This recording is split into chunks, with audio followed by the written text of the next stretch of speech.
नमस्कार, मी ईशा जगताप. हितगुजमध्ये आपलं खूप खूप स्वागत आहे. या विशेष कार्यक्रमात आपण आरोग्य विषयक मार्गदर्शन मिळवतो थेट तज्ज्ञ डॉक्टरांकडून. आपल्या शरीरात जिथे 2 किंवा त्याहून अधिक हाडं एकत्र येतात, उदाहरणार्थ आपले गुडघे, कोपर किंवा बोट, त्यांमध्ये जेव्हा वेदना होते, त्यात कडकपणा जाणवतो किंवा सूज येते, त्याला म्हणतात सांधेदुखी.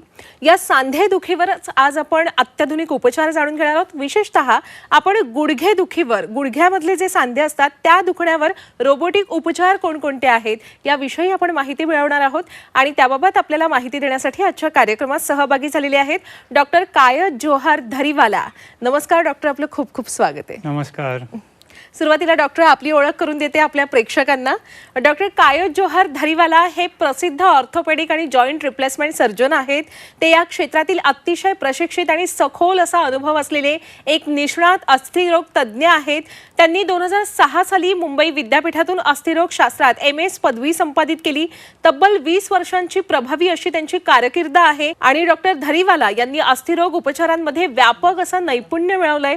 ते विविध प्रकारच्या स्नायू आणि अस्थि संस्थेविषयक समस्यांचं निदान आणि उपचार करण्यावर विशेष लक्ष केंद्रित जातात आणि प्रामुख्याने सांधेदुखीवर रोबोटिक उपचार करण्यात त्यांचा हातखंड आहे. अगदी बेसिक पासून सुरुवात करूया डॉक्टर. मी जसं आपल्या प्रेक्षकांना सांगितलं की आज आपण गुडघ्यांच्या सांधेदुखीवर कोणते रोबोटिक उपचार आहेत याविषयी जाणून घेणार आहोत. अगदी सुरुवातीला सांगा डॉक्टर, गुडघ्यांच्या सांध्यांची झीज होते म्हणजे मुख्यतः होतं काय? झीज होते म्हणजे वेअर अँड टेअर. ऑस्टिओआर्थरायटिस जसं आपण काही गोष्ट वापरतो आणि जसं ते जुनी होत जाते तर ते खराब होत जाते, तसंच ते ऑस्टिओआर्थरायटिस आहे. Main reason for osteoarthritis old age. जसं वय वाढतं आपण ते सांधं वापरून तो सांधा झिजतो आणि तो मग दुखायला लागतो. पण हे झालं एक प्रमुख कारण त्याचं. खरं तर केवळ आपण गुडघ्याविषयीच असं नाही म्हणू शकत, तर जसं आपलं वय वाढत जातं तशी वेगवेगळी दुखणी आपल्या शरीराला जडतात. या व्यतिरिक्त गुडघेदुखीची कारणं काय डॉक्टर? कारण आजकाल जर पाहिलं तर तरुणांमध्ये सुद्धा हा त्रास जाणवू लागतो. हो. So other than age there is genetics. थोडे हे सांधेदुखीचे ऑस्टिओआर्थरायटिस रन्स इन फॅमिलीज. म्हणजे आई बाबांना असेल तर मुलांना होतो आणि त्या मुलांना थोडं लवकर कमी वयात होतो असं आम्ही बघितलं आहे. आणि अदर रिझन इज ओबेसिटी. माणसाचं वजन जास्त असेल तर ते गुडघ्यावर लोड पडतो आणि त्याच्यामुळे गुडघे लवकर झिजतात, कमी वयात झिजतात आणि पटापट ते आर्थरायटिस वाढतं. अच्छा. And the final most important reason is sedentary lifestyle. आता आपण व्यायाम जे आहे ते केल्याशिवाय नाही होत. आधीच्या काळात भरपूर फिजिकल वर्क होतं. आजच्या टाईमला असं नाही आहे. You elevator, you sit in a car आणि तुम्ही ऑफिसला पोचले आणि same way you go back home. त्याच्यामुळे मसल्स वीक होतात आणि हे वीक मसल्स गुडघ्याला सपोर्ट करू शकत नाही आणि त्याच्यामुळे गुडघा लवकर झिजतो. बरं. आणि खरं तर आता जसं तुम्ही सांगितलं ते अगदी बरोबर आहे की आता आपल्याला हालचाल करायला दिवसभरातून थोडा वेळ बाजूला काढावा लागतो. बरं डॉक्टर, आता उपचारांकडे वळूया. गुडघ्यावर जे दुखणं असतं गुडघ्याचं, त्याच्यावर नेमके कोणकोणते उपचार आहेत? म्हणजे थेट आपल्याला गुडघा बदलण्याची शस्त्रक्रिया करावी लागते का? गुडघा बदलण्याची शस्त्रक्रिया इज अ लास्ट ऑप्शन. अच्छा. भरपूर गोष्ट पेशंट करू शकतात इन द अर्ली स्टेजेस. डॉक्टरांकडनं mild medicines like Crocin, paracetamol दुखणं कमी करण्यासाठी, गुडघ्यावर लावायचे मलम, नी कॅप, भरपूर चालायचं असेल तर वॉकिंग स्टिक, गुड फुटवेअर, चांगले बूट, रनिंग शूज घातले तर पेशंट्सला जास्त उभं राहता येतं, जास्त चालायला जमतं. एक्सरसाइज जसं मी सांगितलं की सेडेंटरी लाईफस्टाईल कॉन्ट्रीब्यूट्स. तर आपण व्यायाम केला आणि आपल्या क्वाड्रिसेप्स, मांड्यांचे जे मसल्स आहे क्वाड्रिसेप्स आणि हॅमस्ट्रिंग्स, त्यांना मजबूत केलं तर ते इमिडिएट पेन रिलीफ पण देतं आणि ते गुडघ्याची झीज जे होणार आहे त्याची जी rate of deterioration that becomes slow. मग गुडघाचं जे ऑपरेशन आपण पुढे ढकलू शकतो. अच्छा. आणि डॉक्टर, गुडघा बदल शस्त्रक्रिया जेव्हा करण्याची वेळ येते रुग्णावर, ती नेमकी कशी केली जाते? तर आपण एवढं वर्षापासून ती शस्त्रक्रिया मॅन्युअल इन्स्ट्रुमेंटेशननी करतोय फ्रॉम मेनी डेकेड्स.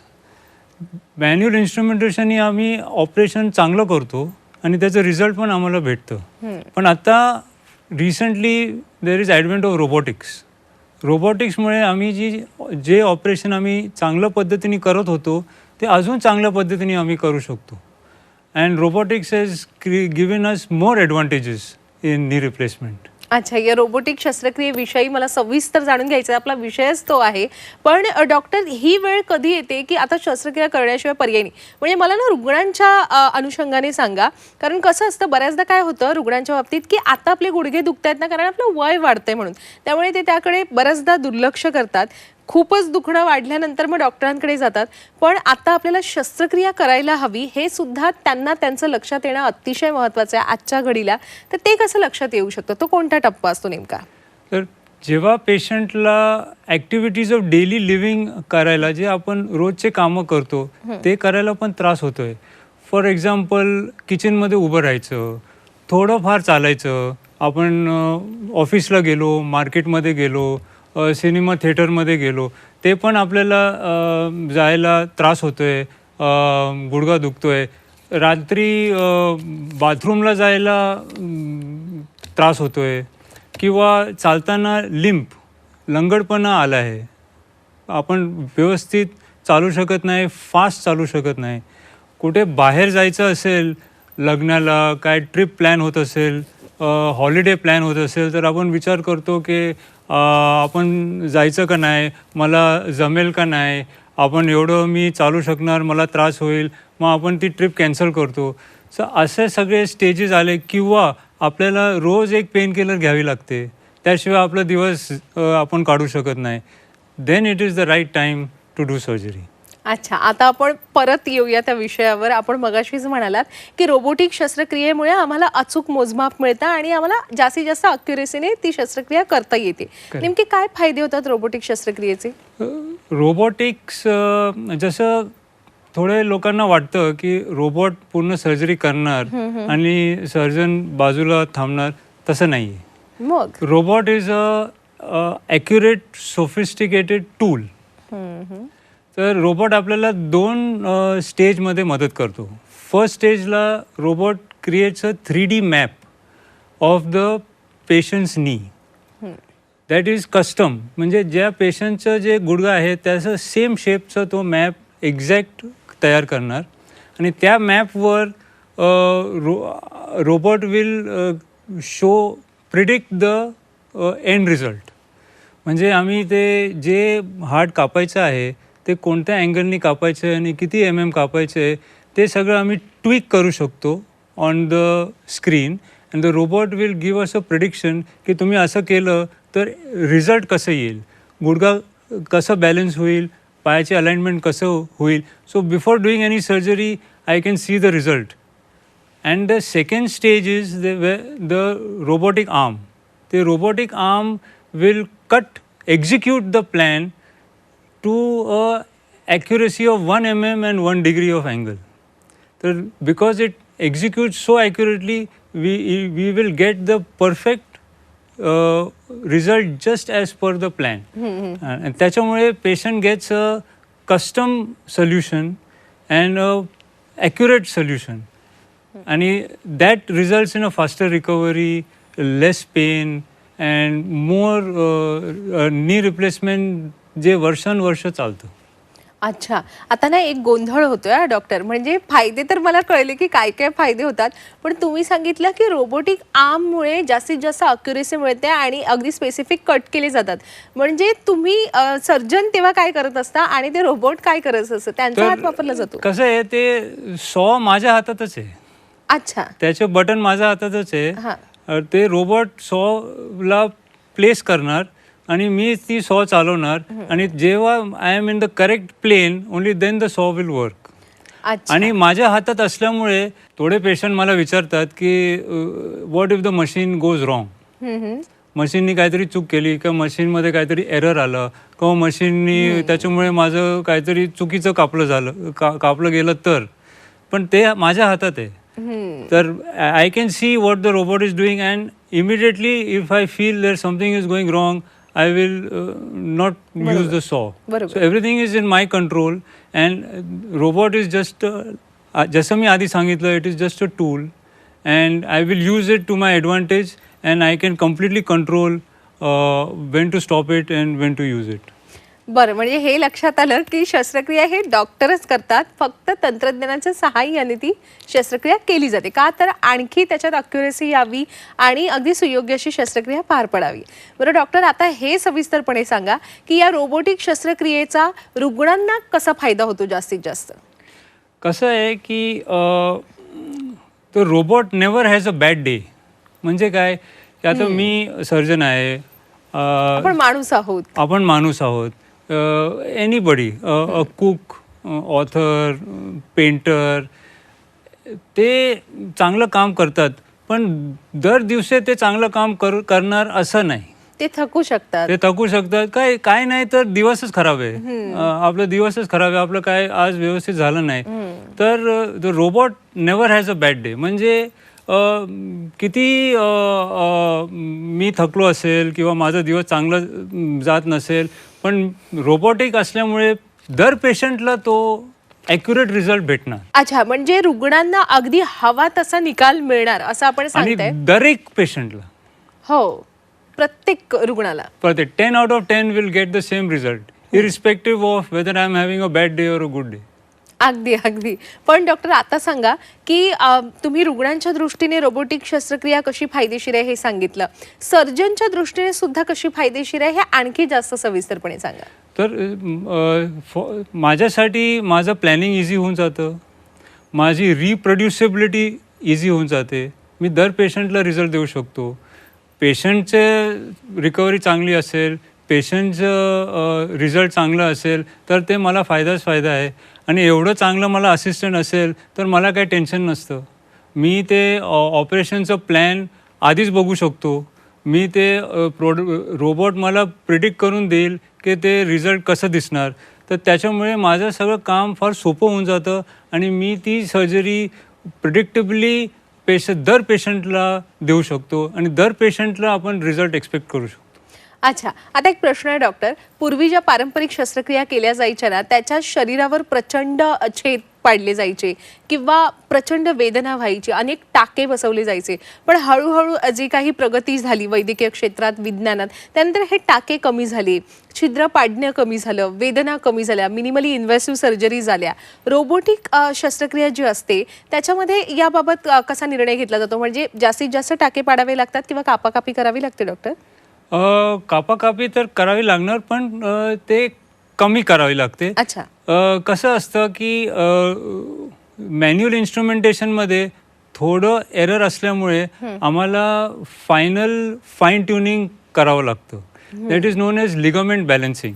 थोडं सॉफ्ट टिश्यू डिसेक्शन किंवा सॉफ्ट टिश्यू हँडलिंग करावं लागतं to compensate for the little error. पण आता रोबोटिकच्या सर्जरीजमध्ये एरर गेला आहे, त्याच्यामुळे soft tissue handling, soft tissue dissection, balancing हे सगळं कमी होत चाललं. तर कमी डिसेक्शनमुळे पेशंटला इमिडिएट फायदा होतो, पेन कमी होतं, रिकव्हरी चांगली होते. जे रिकव्हरीला 1-2 महिने लागायचे आता ते 15-20 दिवसातच होतं. अच्छा, पेशंटला एवढं दिवस वॉकर लागत नाही, पेशंट लवकर गुडघा वाकू शकतात. अच्छा, बरं. पण मग आता आपण सांगितलं की वेदना कमी होतात. किती वेदना होतात तरी, म्हणजे शस्त्रक्रिये दरम्यान सुद्धा आणि शस्त्रक्रिया पूर्ण झाल्यानंतरही? ऑपरेशनचं जे मी पेन आधी बघायचो 10-15 वर्ष आधी, ते पेशंटला भरपूर पेन व्हायचं. पण because of advances in medical science आता आम्ही पेन मॅनेजमेंटमध्ये भरपूर पुढे गेलो आहोत. Things like LIA, local infiltration analgesia, आम्ही गुडघ्यामध्ये इंजेक्शन देतो. USG, sonography guided blocks, nerve blocks, ते सोनोग्राफीच्या मदतीने ॲनेस्थेटिस्ट ते नर्व्सच्या जवळ इंजेक्शनं देतात. त्याच्यामुळे आता पेशंटला एवढं पेन होत नाही आणि ती रिकव्हरी फार सोपी होते as compared to 10 years back.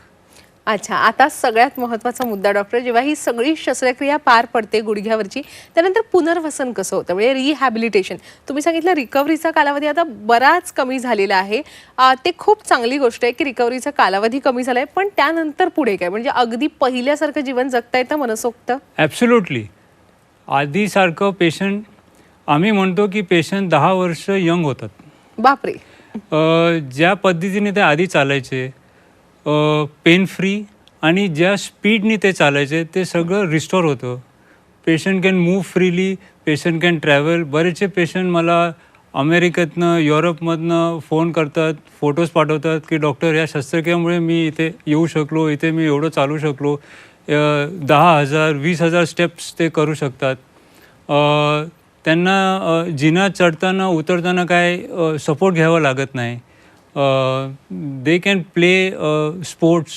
बरेचसे patient get back to tennis and golf. Sir, they get 100% restoration of their original normal lifestyle. वा वा वा. बरं डॉक्टर, तुमची 20 वर्षांची प्रदीर्घ अशी कारकीर्द आहे. एवढ्या वर्षात अनेक रुग्णांवर तुम्ही उपचार केलेले असेल. त्यांना आत्ता जसं आपण सांगितलं की ते अगदी पूर्वीसारख्या त्यांच्या जीवनात परततात, तशी त्यांना नवीन जीवनशैली आपण मिळवून दिलेलीच असेल.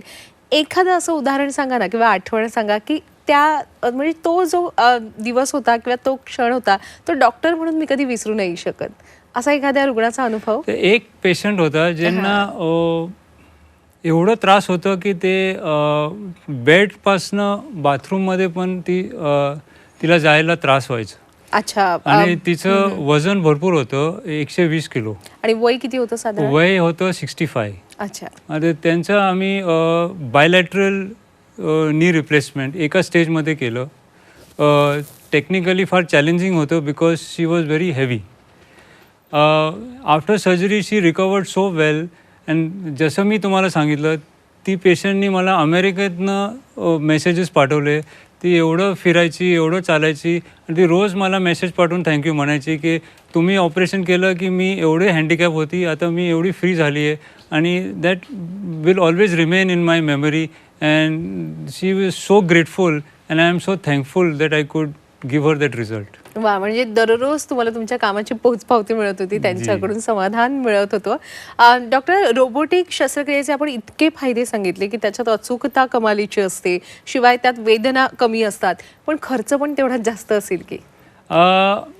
लकीली आता रोबोटचे कॉस्ट कमी होत चाललेत, आणि त्याच्यामुळे जे आधी 5 वर्ष आधी 7 वर्ष आधी जे पेशंटला जास्त भरपूर पैसे भरावे लागत असायचे फॉर रोबोटिक्स, आता ते कमी होत चालले, आणि इन फ्युचर अजून ते कमी होईल. अच्छा. आता आपले प्रेक्षक अनेक जण बघत असतील, अनेक प्रेक्षकांचे आजी आजोबा असतील जे गुडघेदुखीमुळे विव्हळत असतील, आणि त्यांना एका चांगल्या डॉक्टर हवा असेल, डॉक्टरच्या ते शोधत असतील, नक्कीच ते तुमच्याशी संपर्क साधतीलच आणि तुमच्याकडून उपचार करून घेतील. पण त्यासाठी त्यांना माहीत असायला हवं डॉक्टर की तुम्ही नेमके कुठे कार्यरत आहात, कुठे रुग्णसेवा देता, तुम्ही स्वतः सांगा. मी पुणे शहरात इनामदार हॉस्पिटलमध्ये रोबोटिक जॉईंट रिप्लेसमेंट सर्जन म्हणून काम करतो. बरं डॉक्टर, माझ्या माहितीनुसार रोबोटिक शस्त्रक्रिया करण्यापूर्वी स्कॅन सुद्धा करावं लागतं, पण आता स्कॅन फ्री रोबोटिक शस्त्रक्रिया सुद्धा आलेल्या आहेत ना? हो. आधीच्या जनरेशन्सच्या रोबोट्समध्ये CT स्कॅन करावा लागतो. त्या CT स्कॅनमध्ये प्लॅनिंग होतं, आणि मग आपण शस्त्रक्रिया करू शकतो. पण CT स्कॅनला वेळ पण लागतो, थोडं कॉस्ट पण आहे. मोस्ट इम्पॉर्टंटली CT स्कॅनला भरपूर रेडिएशन आहे. तर आताचे जनरेशन रोबोट्स आले आहेत, ते आर स्कॅन फ्री. म्हणजे हा एक CT स्कॅनचं आता करायची गरजच नाही. The robot is so advance that they can do the surgery with the same level of accuracy without the CT scan. अच्छा, म्हणजे रोबोटिक शस्त्रक्रिया ही अत्यंत प्रभावी आणि नावाप्रमाणे अत्याधुनिक अशी शस्त्रक्रिया आहे, ही सगळी माहिती मिळालीच आहे आपल्याकडून डॉक्टर. पण जेव्हा ही शस्त्रक्रिया पार पडत असते रुग्णावर, तेव्हा आधीची ज्या पारंपरिक शस्त्रक्रिया पार पडायच्या त्या तुलनेत वेळ कमी लागतो या शस्त्रक्रियेला? जेव्हा रोबोट नवीन आलं होतं तेव्हा there was a significant increase in time. ते एक रजिस्ट्रेशन प्रोसेस असायचं, त्याला वेळ लागायचं, आणि एक 15-20 मिनटं, कधी कधी अर्धा तास ते सर्जरी चं टाईम वाढायचं. पण आता with the latest robots the registration process पटपट होतं आणि आपण सर्जरी त्याच टाईममध्ये किंवा थोडं कमी टाईममध्ये करू शकतो as compare to manual instrumentation. बरं डॉक्टर, आता आलेलो आहोत आपण या चर्चेच्या समारोपाकडे. जाता जाता अगदी थोडक्यात पण मौल्यवान असा सल्ला काय द्याल आपल्या सर्व प्रेक्षकांना? गुडघ्याचा त्रास जास्त असेल तर आपण नी रिप्लेसमेंट आपल्याला करून घेतलं पाहिजे. आपलं वय 65-70 असेल तर तेव्हा आपलं हेल्थ चांगली असते आणि आपण ते ऑपरेशन थांबवू शकतो. आपण न घाबरता रोबोटिक नी रिप्लेसमेंट करू शकतो. त्यांनी रिकव्हरी चांगली होते, पेन एवढं होत नाही.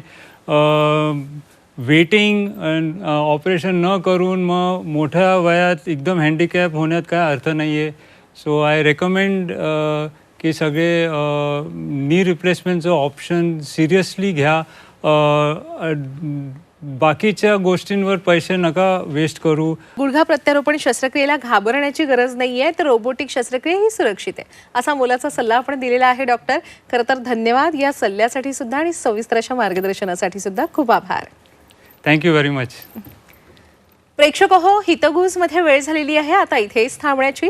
ताज्या घडामोडींसाठी नेहमीच पाहत रहा झी 24 तास.